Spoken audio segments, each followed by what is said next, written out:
இப்ப நாங்க 2018ஆம் ஆண்டு நடந்த வினாத்தாளர்களுடைய கம்பெனி வினாதுறவாக நாங்க பார்க்க இருக்கிறோம். அந்த அடிப்படையில் பிள்ளைகள் முதலாவது நாங்க பரீட்சை மீதில் காணப்படுற விடயங்களை ஒவ்வொரு தலைப்புக்கு கீழே மிக விரைவாக எழுதி கொள்வோம். ஒவ்வொரு தலைப்புகளை முதலாவது ஆதனம்பொறி மற்றும் உபகரணங்கள் முழுமையாக காணப்படுகிறது. கொள்வனவு 41,850 விற்பனை கிரயத்துக்கு கீழே நாங்கள் கொள்வனவு 41,850 கொள்வனவு. வியாபார வருமதிகள் 22,600 வியாபார வருமதிகளை நாங்கள் மீதியாக 22,000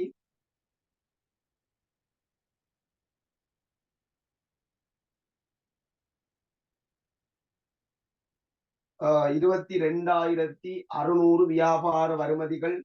அதே போல ஆரம்ப இருப்பு 9,750 விற்பனை கிரய கழிப்பீட்டுக்கு.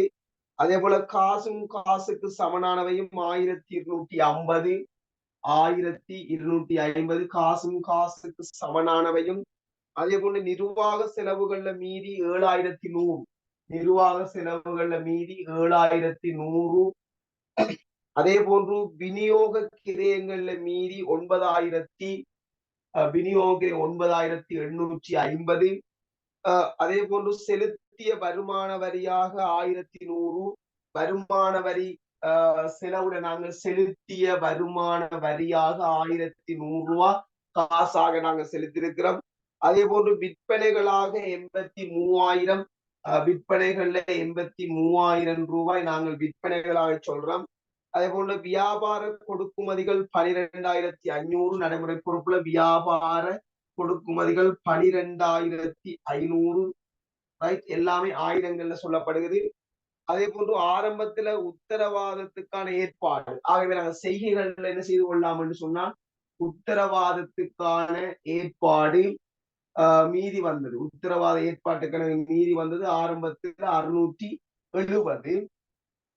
கூறப்பட்ட சாதாரண பங்கு மூலதனங்கள் மீதியாக நாங்கள் 35,000 கூறப்பட்ட சாதாரண பங்கு மூலதனம் 35,000. ஆரம்பத்துல மீள் மதிப்பீட்டு ஒதுக்கம், அதாவது நிலத்தின் மீதான மீள் மதிப்பீட்டு ஒதுக்கம் 5,000. நிலத்தின் மீதான மீள் மதிப்பீட்டு ஒதுக்கம் 5,000. நிறுத்தி வைக்கப்பட்ட வருவாய் 6,880 நிறுத்தி வைக்கப்பட்ட வருவாய். அதே போல சென்மதி நிர்வாக செலவு ஏனைய நடைமுறை பொறுப்புள்ள சென்மதி நிர்வாக செலவுகள் 250.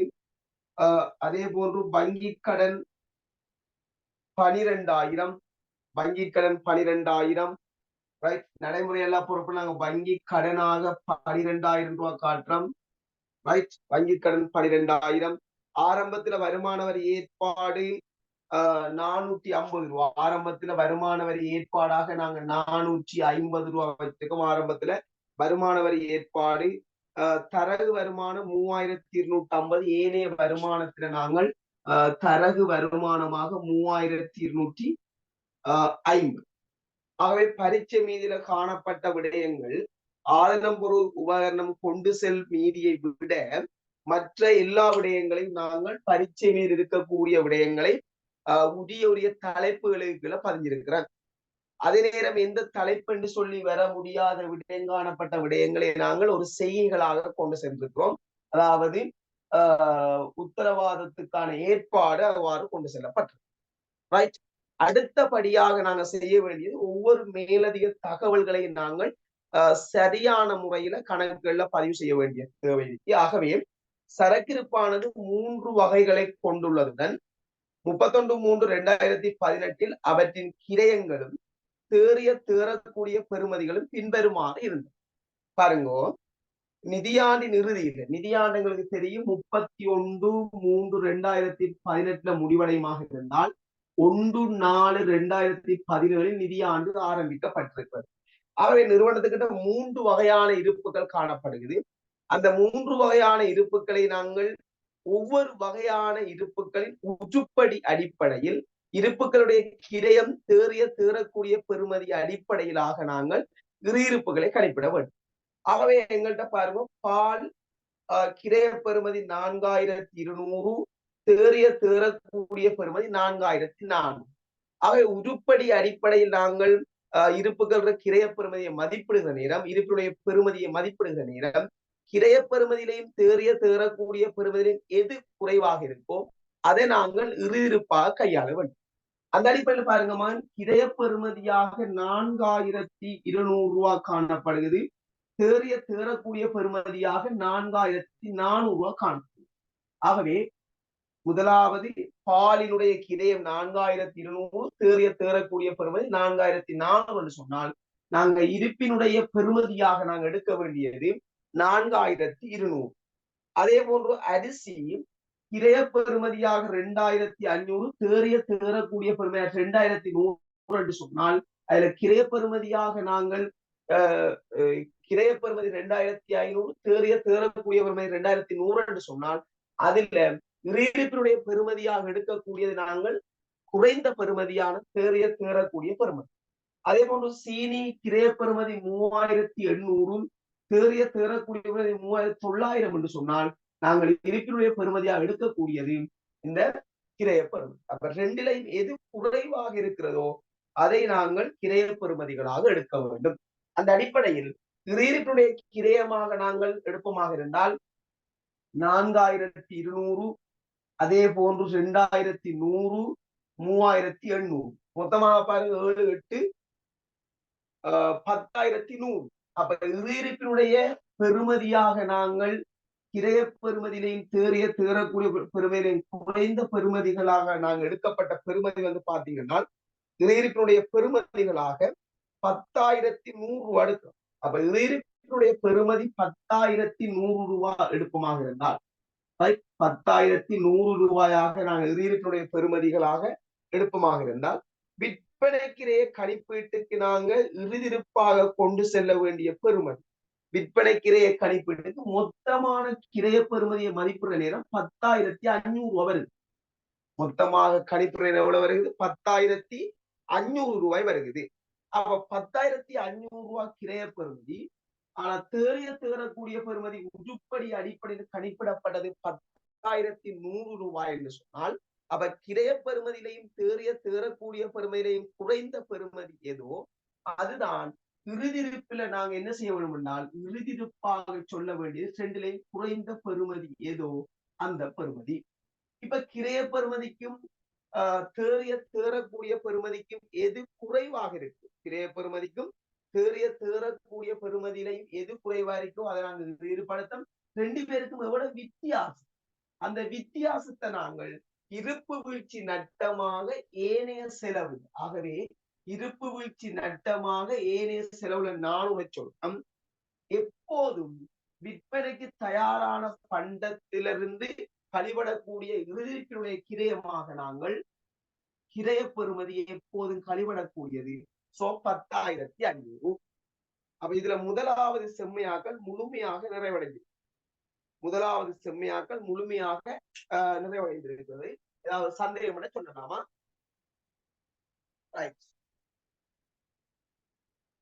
அடுத்ததா இரண்டாவது செம்மையாக்களுக்கு வாரமா. இரண்டாவது செம்மையாக்கள் நடைமுறை வருடத்தின் நிர்வாக செலவுகள் பின்வரும் விடயங்களை உள்ளடக்கியுள்ளது.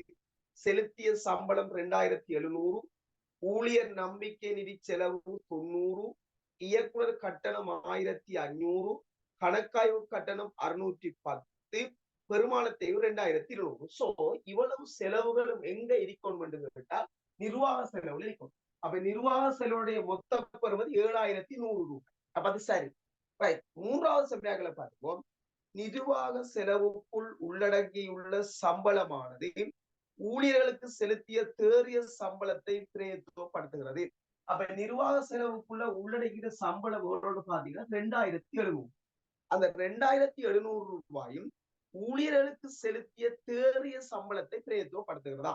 தொடர்ச்சியாக தேறிய சம்பளமானது ஊழியர் சேமலாப நிதிக்கான ஊழியர்களின் பங்களிப்புக்கான கழித்து கணிப்பிடப்பட்டது.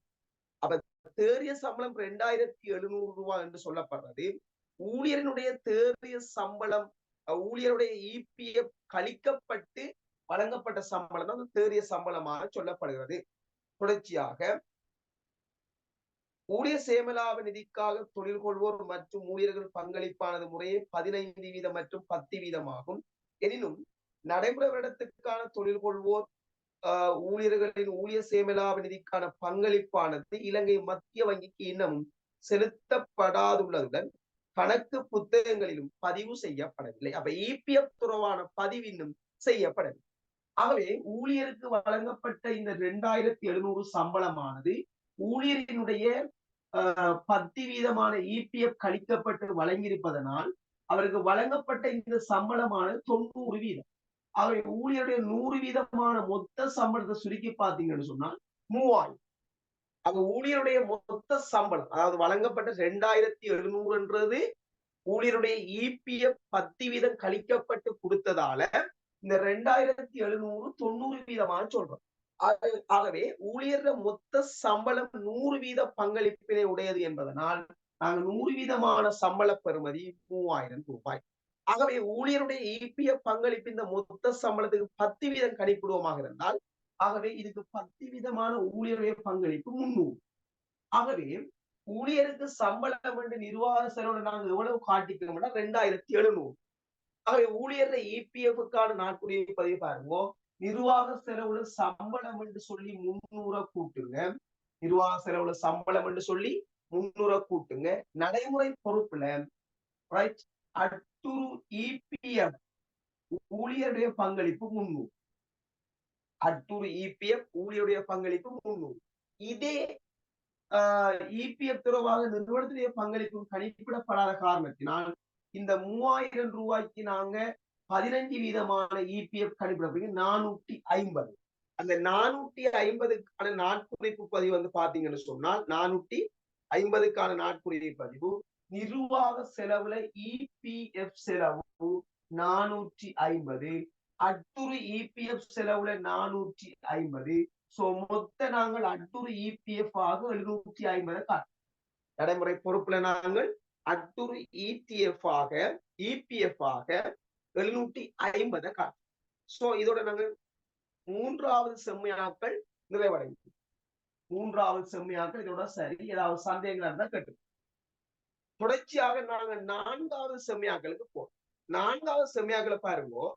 31/3/2018 உள்ளவாறான ஆதன பொறி மற்றும் உபகரணங்களின் உள்ளடக்கமும் அவற்றின் திரண்ட பெருமானத்தையும் வருமாறு.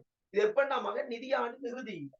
அப்ப 31/3/2018 காணப்படக்கூடிய சொத்துக்களுக்கான கிரைய பெறுமதி அல்லது மீள் மதிப்பீட்டு பெறுமதி, அதே போன்று திரண்ட பெருமானத்தையும் அதே போல கொண்டு செலுத்தும். சரிதானே? இப்ப பாருங்க, நிதியாண்டின் இறுதியில காணப்படுவதால நாங்கள் இதுல வந்து ஆதன அசைவுக்குள்ள பதிவு செய்யல. ஒவ்வொரு செம்மையாக்களுடைய அமைவாக கொண்டு நாங்க பதிவு செய்யும். அதுல 5வது செம்மையாக்களை பாருங்க. மோட்டார் வாகனங்கள் பொருட்களை விநியோகிப்பதற்கு பயன்படுத்தப்படுவதுடன் ஏனைய ஆதன பொறி மற்றும் உபகரணங்கள் நிர்வாக நோக்கத்துக்காக பயன்படுத்தப்படுகிறது. பெருமானத்தை விட கூடிய அனைத்து சொத்துக்களுக்கு நேர்கோட்டு முறையில் பெருமானத்தை விடப்படுகின்றன. நடைமுறை விடத்துக்கான பெருமானத்தையும் செய்யப்பட்டது. ஆகவே மோட்டார் வாகனங்கள் பொருள் விநியோகத்துக்காக பயன்படுத்தப்படுகிறது என்று சொன்னால் அதற்கான பெருமானத்தை விநியோக செலவில் வெளிக்காட்ட வேண்டும். ஏனைய சொத்துக்கள் நிர்வாக நோக்கத்துக்காக பயன்படுத்தப்படுகிறது என்று சொன்னால் அதற்கான பெருமானத்தைவுகள் நாங்கள் நிர்வாக செலவினங்கள் காட்டப்பட வேண்டும். மோட்டாருக்கான பெருமானத்தைவு நாங்கள் விநியோக செலவினங்கள் காட்டப்பட வேண்டும். ரைட், அதான் அவசரம் சொல்லப்படும். அடுத்த பாருங்க, 6வது செம்மையாக்கள். வியாபாரத்தின் நிலமானது 31/3/2015 முதல் தடவையாக 25,500 மீள் மதிப்பீடு செய்யப்பட்டது. எப்பன்னு பாத்தீங்கன்னா 31/3/2015 நிலமானது 25,500 முதல் தடவையாக மீள் மதிப்பீடு செய்யப்பட்டது. ரைட், 31/3/2018 2வது தடவையாக 19,500 மீள் மதிப்பீடு செய்யப்பட்டுள்ளதுடன் இது இதுவரை கணக்கிடப்படும்.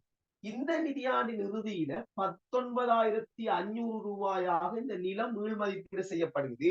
சோ இது தொடர்பான பதிவுகள் செய்யப்படவில்லை. ஆகவே எங்களோட அந்த ஆதன பொறி உபகரணங்களோட தகவல்ல பாருங்க, நிலத்தினுடைய கிரயம் அல்லது மீள் மதிப்பீட்டு பெறுமதி 25,500. சோ இது சீராக்கப்படவில்லை என்று சொன்னால் நிலத்தினுடைய எங்களோட ஆரம்ப மீதியாக நாங்கள் 25,500 சொல்றேன். அப்ப பாருங்க 25,000 நிதியாண்டின் ஆரம்பத்துல 25,500 இருந்த நிலமானது இரண்டாவது தடவையாக 31/3/2018 19,500 மீள்மதிப்பிடப்படுகிறது. அப்ப 19,500 மீள்மதிப்பிடப்படுகிற போது இங்க 6,000 மீள்மதிப்பீட்டு குறை உருவாகுது. இந்த 6,000 மீள்மதிப்பீட்டு குறை எப்ப உருவாகுது என்றால் 31/3/2018 இரண்டாவது தடவையாக மீள்மதிப்பீடு செய்யப்பட்ட போது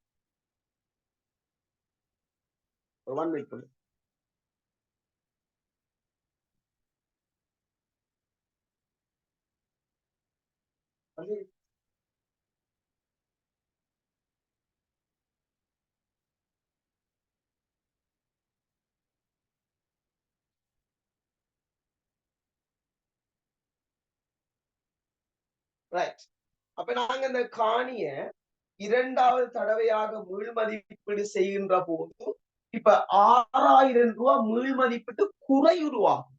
இதே காணி முதல் இந்த மீள்மதிப்பீட்டு ஒதுக்க வேண்டிய 5,000 என்னன்னு சொன்னால் மகன் நில மீள்மதிப்பீட்டால். அப்ப முதலாவது தடவையில நாங்க நிலத்தை மீள்மதிப்பீடு செய்யற நேரம் 5,000 மீள்மதிப்பீட்டு மிகை வந்த நிலம்தான் இப்ப மீள்மதிப்பீடு செய்யக்கூட 6,000 மீள்மதிப்பீட்டு குறை வருகிறது.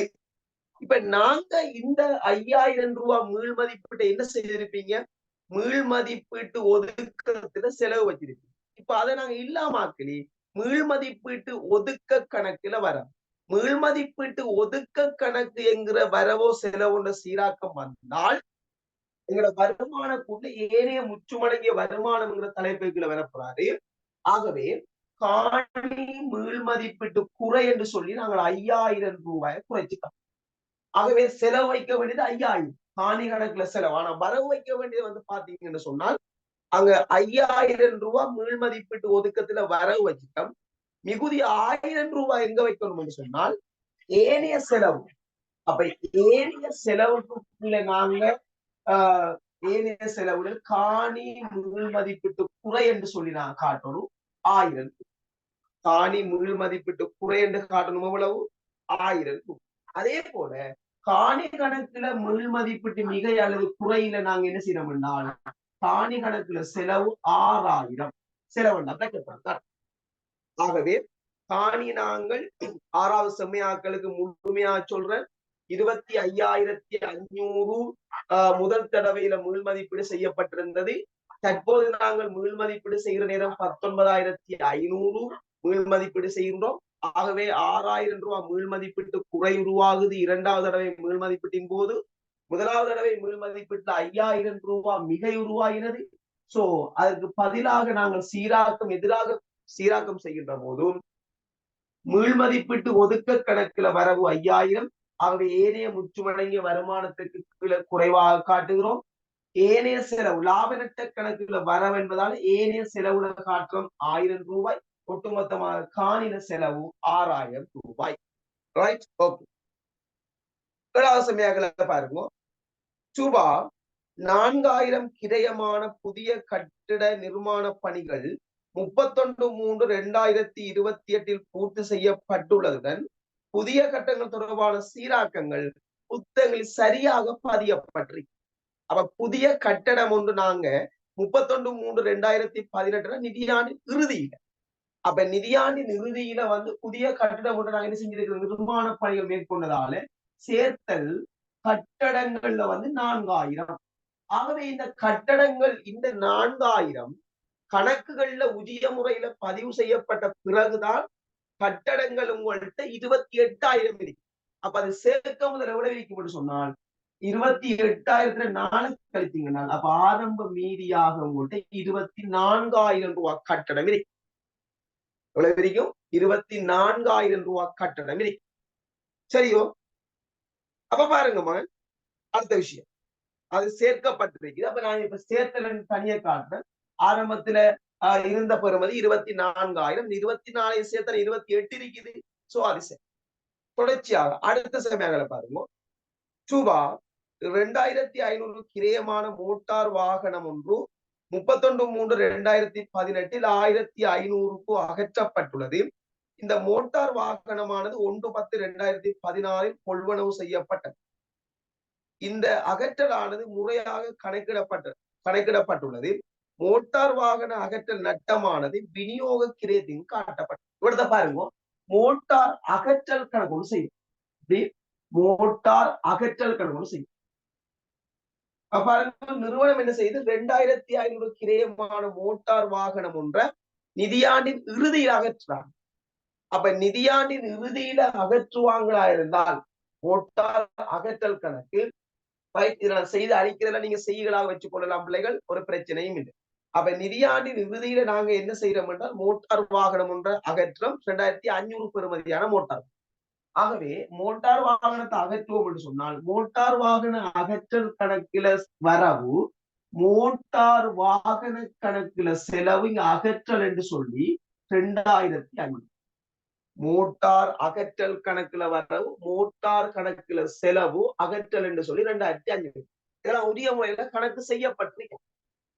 இந்த மோட்டார் அகற்றலினால எங்களுக்கு என்ன செய்யப்படும் என்றால் 1500 காசு கிடைக்கப்படும்.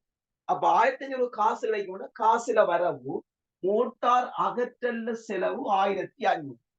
தொடர்ச்சியாக இந்த மோட்டார் வாகனம் எப்ப வாங்கப்படுது பாருங்க, 1/10/2016. எப்ப வாங்கப்படுகிறது? 1/10/2016 வாங்கப்பட்டால் அந்த நிதியாண்டு 31/3/2017 முடிவடையும்.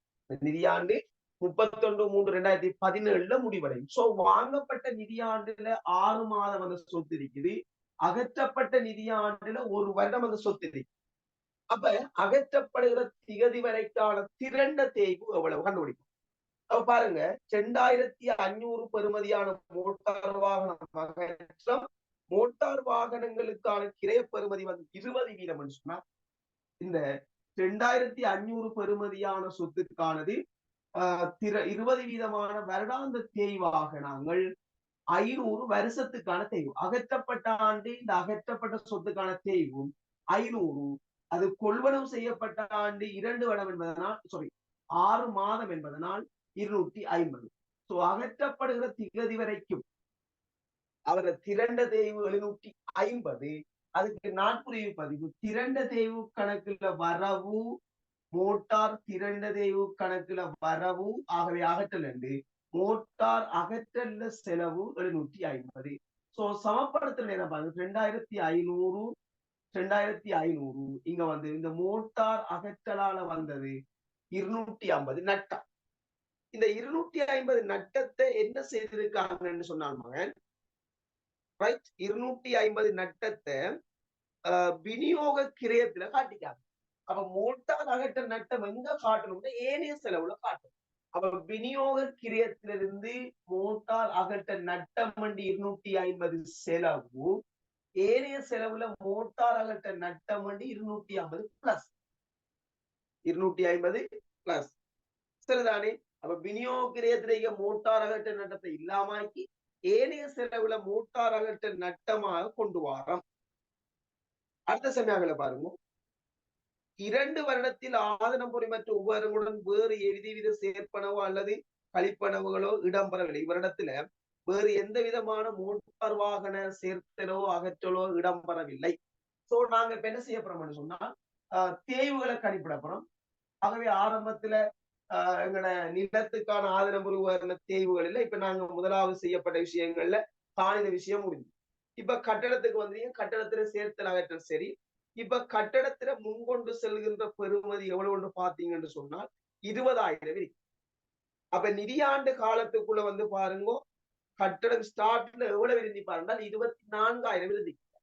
அப்ப 24,000 நிதியாண்டின் இறுதியில தான் இந்த கட்டடத்தின் 4,000 சேர்ப்பனவு செய்யப்படும் என்று சொன்னால், நிதியாண்டின் ஆரம்பத்தில் இருந்த கட்டடங்களுக்கு 24,000. அந்த 24,000 ரூபாய் பெறுமதியான கட்டடங்களுக்கு என்ன செய்யட்டாம் என்றால் வருடாந்தம் 5% தேர்வு செய்யட்டாம்.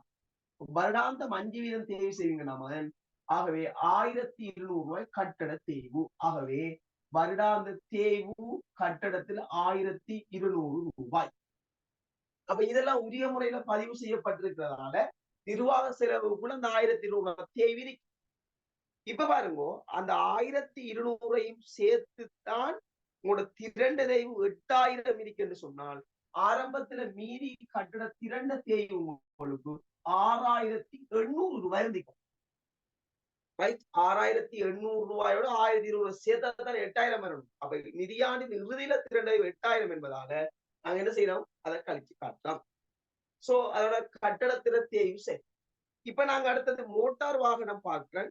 இப்ப மோட்டார் வாகனம் இந்த 16,500 ரூபாய் எப்படி இருக்குன்னு சொன்னால் இந்த அகற்றல் உரிய முறையில பதிவு செய்யப்பட்டு கழிச்ச பிறகுதான் 16,500 ரூபாய் இருக்கு. அப்ப கழிக்க முதல் ஆரம்பத்துல பாருங்க 19,000 ரூபாய் இந்த கழிக்க முதல் மீதியாக இருந்திருக்கும். சோ இந்த மோட்டார் அகற்றம் நிதியாண்டின் இறுதியில் அகற்றும். அப்ப நிதியாண்டின் இறுதியில அகற்றுவமாக இருந்தால் ஆரம்பத்தில இருந்து பாருங்க 19,000 பெறுமதியான மோட்டாருக்கு நாங்கள் 20% தேய்வு செய்வோம். அப்ப 20% தேய்வு செய்வீங்கன்னா 19,000 மோட்டாருக்கு 20% தேய்வு செய்வீங்கன்னால் 18 2 எவ்வளவு 3,800 மோட்டாருக்கான தேய்வு. எவ்வளவு 20% 19,000க்கு எவ்வளவு 3,800. அப்ப வருடத்துக்கான தேய்வு 3,800 ரூபாய். மோட்டார் தேய்வு 3,800 ரூபாய். ரைட், மோட்டாருக்கான தேய்வு எவ்வளவு காட்ட போறீங்க, வருடாந்த தேய்வு 3,800 ரூபாய் காட்டப்படும். தொடர்ச்சியாக நாங்க பார்க்கிறோம். அடுத்ததாக எங்களுக்கு என்ன இருக்குன்னு சொன்னால் காலை உபகரணம். அதுல எந்த மாற்றமும் காரியாலய உபகரணம் இருக்குது.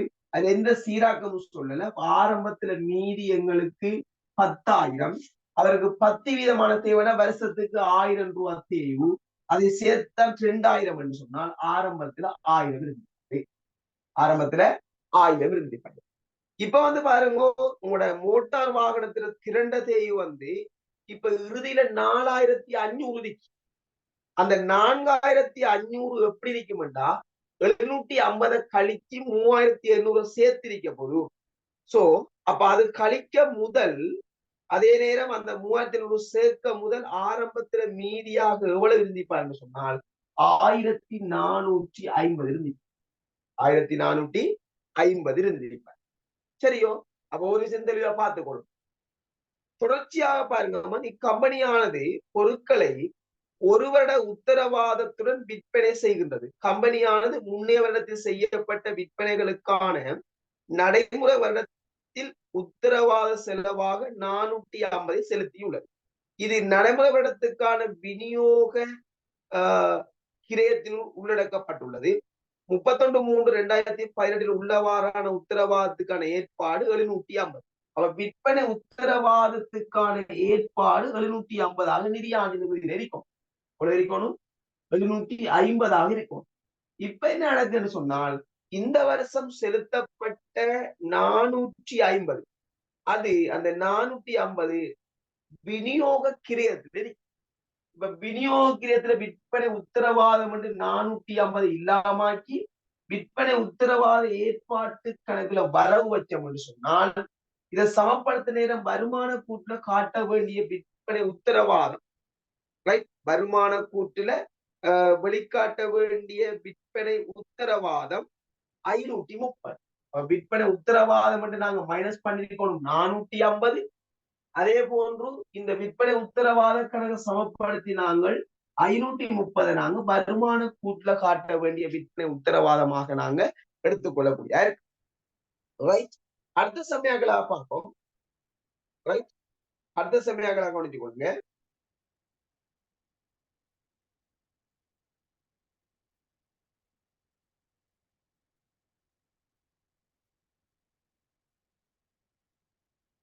ஒரு 1 மினிட் போட்டு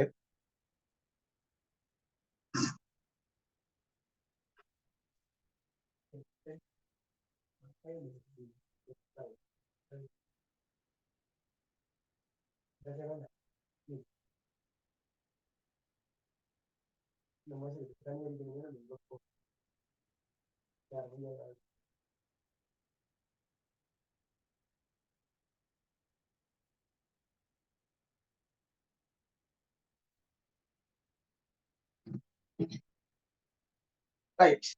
அடுத்த கவனிச்சு கொள்ளுங்க பிள்ளைகள். 31/3/2018 பெறப்பட்ட வங்கி கடனானது நிதியாண்டின் இறுதியில வங்கி கடன் பெறும். அப்ப நிதியாண்டின் இறுதியில வங்கி கடன் பெறப்பட்டு 31/3/2019 இருந்து தொடங்கி ஒவ்வொன்றும் 3580 ஒவ்வொன்றும் 3580 5 வருட தவணை கட்டணங்களில் செலுத்தப்பட வேண்டும். இக்கடனில் வட்டி வீதமானது வருடாந்தம் 15 வீதம். அப்ப நிதியாண்டின் இறுதியில வங்கி கடன் பெறுவீங்க. நிதியாண்டின் இறுதியில வங்கி கடன் பெறுவீங்களாக இருந்தால் அந்த வங்கி கடனுக்கான வட்டி 15 வீதம். அப்ப அடுத்த வருஷத்தின் இறுதியில தான் நாங்க வங்கி கடனை செலுத்த வேண்டியிருக்கும் சொன்னால் அந்த வங்கி கடன்ல வந்து கவனித்துக் கொள்ளுங்க. இந்த தவணை கட்டணம் என்பது வட்டியும் இருக்கும், கடன் பகுதியும் இருக்கும். வட்டியும் இருக்கும், கடன் பகுதியும் இருக்கும். அப்ப அதுக்குள்ள இருக்கக்கூடிய வட்டி இந்த 12,000 ரூபாய் வங்கி கடன் பெற்றிருக்கிறோம். இந்த 12,000 ரூபாய் வங்கி கடனுக்கு வந்து பாத்தீங்கன்னா 15 வீதமான வட்டி. ரைட், 15 வீதமான வட்டியை கண்டனீங்கன்னு சொன்னால் அந்த வட்டி 15 வீதமான வட்டி எவ்வளவு உள்ளே? 12,000 ரூபாய்க்கு 12 வீதமான வட்டி எவ்வளவு சொல்லுங்க.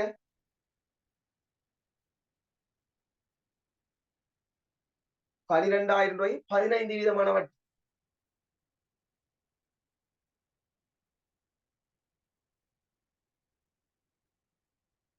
சொல்லுங்களா பிள்ளைய?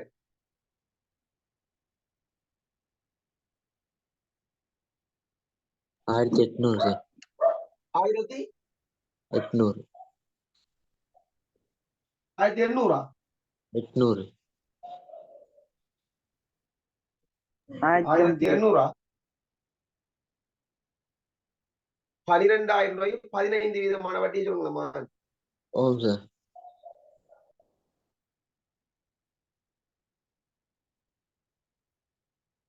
1800 1800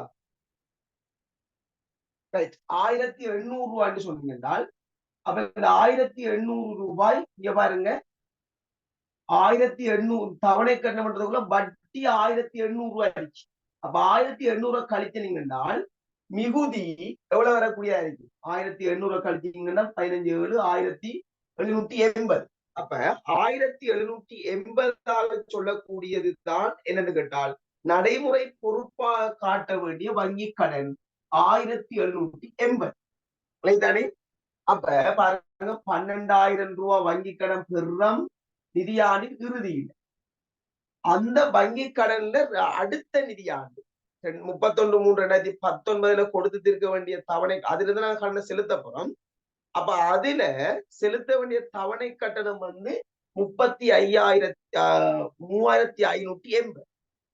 அந்த 3580 வட்டியை கண்டுபிடிச்சோம்னா 1800. அந்த 1800 கழிச்சீங்க என்றால் 1780 ரூபாய் அடுத்த ஆண்டு கொடுத்திருக்க வேண்டிய கடன். அப்ப அடுத்த ஆண்டு கொடுத்திருக்க வேண்டிய கடன் என்னவா இருக்க நடைமுறை பொறுப்பு.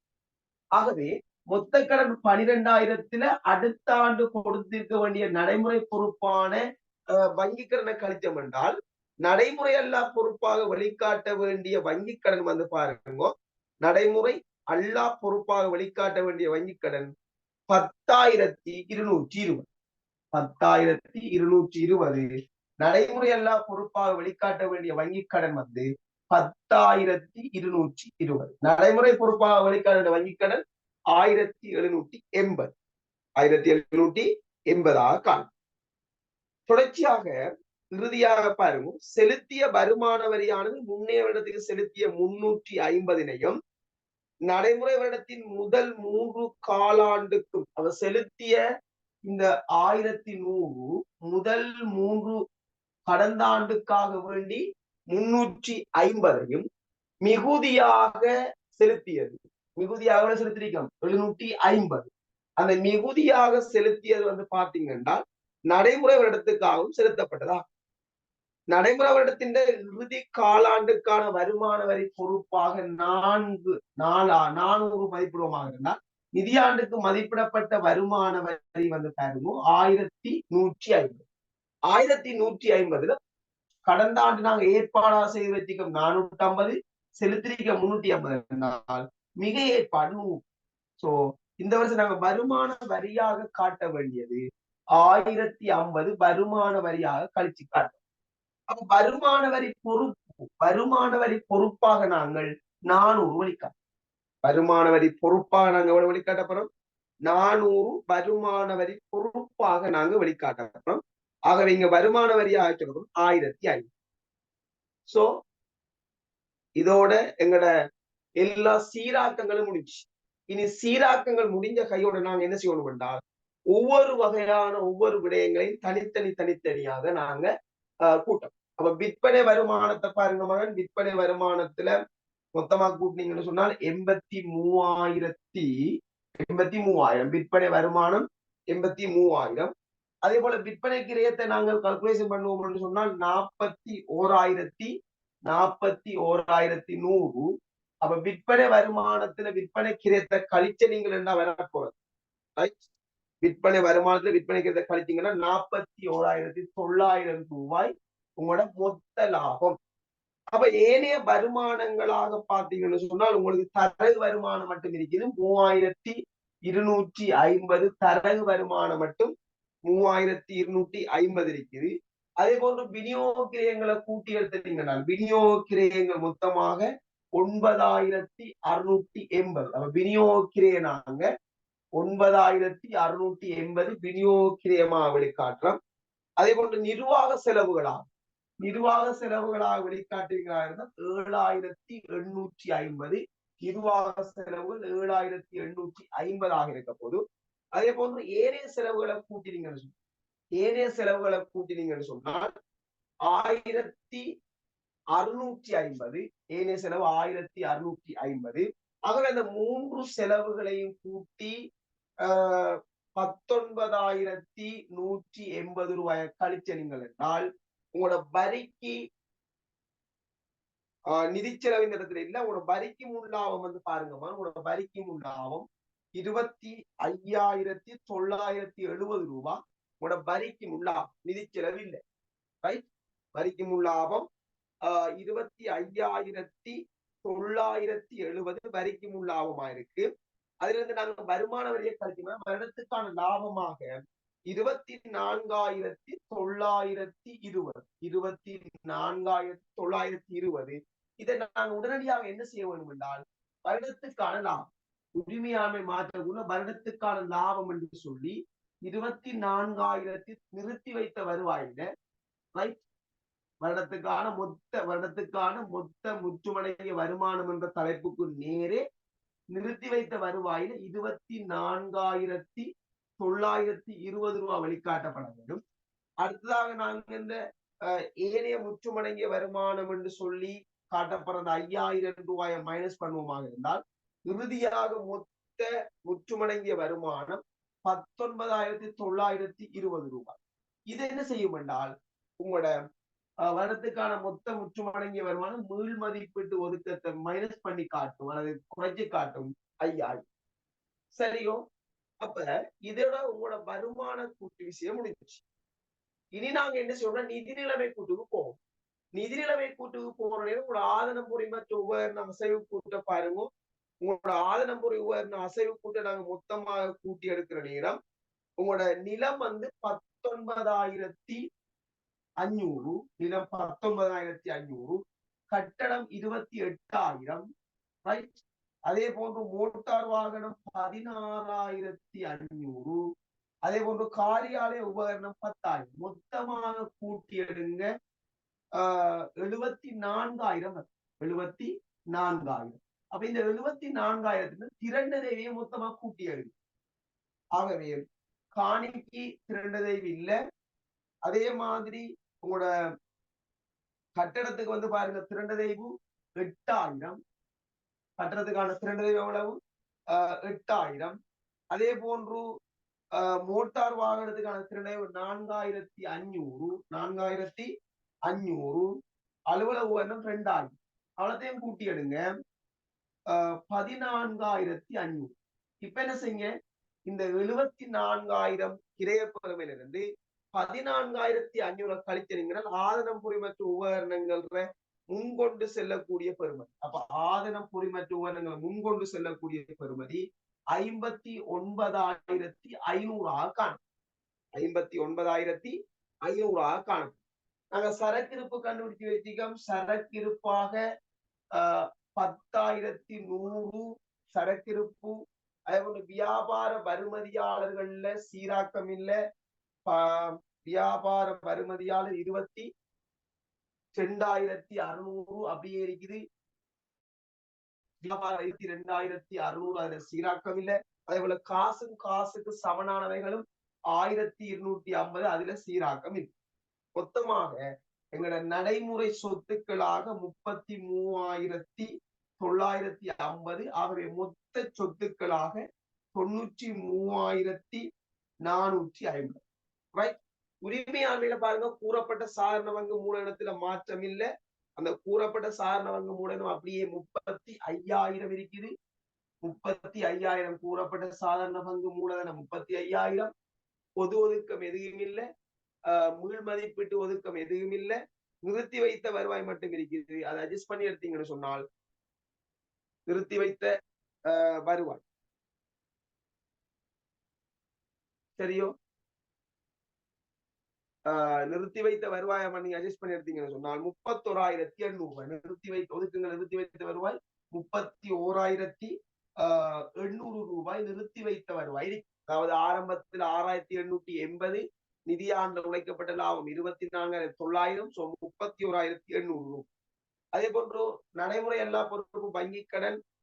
அதே போல நடைமுறை பொறுப்புல வந்து பாத்தீங்கன்னு சொன்னால் வங்கி கடன், அதே மாதிரி வருமான வரி ஏற்பாடு, அதே போன்று குத்தகைக்கான ஏற்பாடுகள், அதே போன்று ஏனைய சென்மதி EPF என்ன சென்மதி நிர்வாக செலவு அப்படியே நாங்கள் 1000 போடுறோம். அப்ப மொத்தமான நடைமுறை பொறுப்பா வந்து பாத்தீங்கன்னு சொன்னால் 16,430. ஆகவே உரிமையாண்மை நடைமுறை எல்லா பொறுப்பும் நடைமுறை பொறுப்பை கூட்டினீங்கன்னா வாரது 93,450. 93,450 உங்களோட நிதி நிலைமை கூற்று சமப்படுறதாக அமையும். ரைட். அப்ப அந்த அடிப்படைகள்ல 2018ஆம் ஆண்டு கம்பெனி கணக்கு முழுமையாக உங்களுக்கு தெளிவுபடுத்தப்பட்டிருக்கு. இதுல ஏதாவது சந்தேகங்கள் இருந்தா நீங்க என்ன செய்யலாம்னு சொன்னா இந்த சந்தேகங்களை நீங்க கேட்டுக்கொள்ளலாம். ஏதாவது சந்தேகம் இருந்தால் இப்ப கேட்டுக்கொள்ளும்.